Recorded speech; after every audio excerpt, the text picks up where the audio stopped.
여러분 안녕하십니까? SPBS 뉴스 조민지입니다.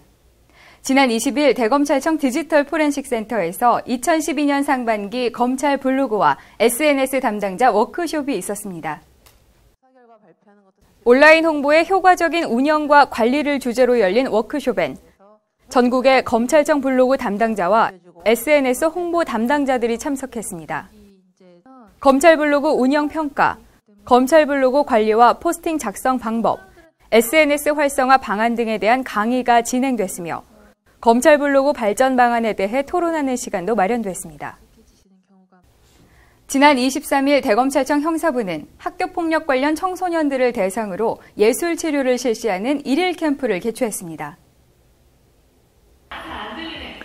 서울 용산고등학교 대강당에서는 검찰과 범죄예방전국연합회, 한국표현예술심리치료협회 관계자, 그리고 학교폭력 기소유예 대상자 등 200여 명이 참석한 가운데 좋은 친구 만들기 일명 베프존 행사가 열렸습니다.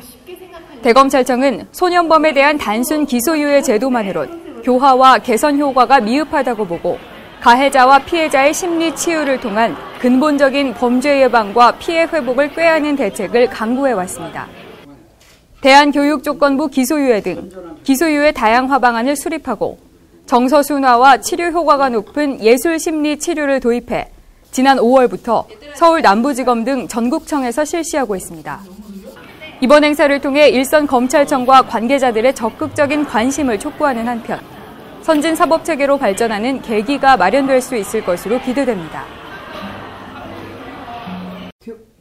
지난 11일 안산지청은 안산시와 광명시, 시흥시의 무한돌봄센터와 업무협약식을 가졌습니다.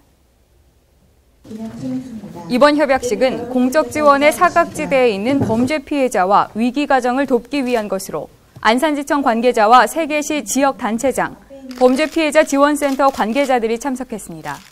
무한돌봄센터에서 위기가정에 대해서 지원을 하고 있기 때문에 그 무한돌봄센터에 연계해서 계속해서 다른 지원을 받을 수 있도록 업무 협약을 통해 가지고 인수인계를 해주는 그런 협약식입니다. 무한돌봄센터는 지자체에서 운영하는 맞춤형 복지센터로 소외계층에 대한 복지와 보건 서비스를 제공하고 있습니다. 이를 통해 앞으로 협력기관 간 실무자 네트워크를 구축, 공적 지원이 어려운 지역사회의 위기 가정과 범죄 피해자를 찾아내고 통합 사례회의, 솔루션 회의 등을 운영하면서 체계적이고 지속적인 지원이 가능하도록 상호 협력해 나갈 계획입니다. 대검찰청에서 일반검사 리더십 과정 교육이 열렸습니다.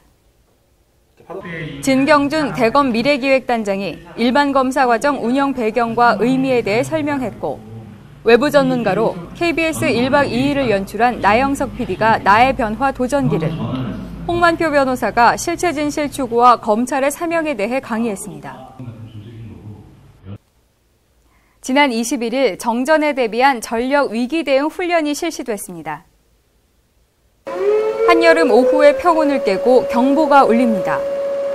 대검찰청 내 전등소등과 동시에 냉방이 중단되고 안내방송에 따라 근무하던 모든 직원들이 사무기기의 전원을 차단합니다.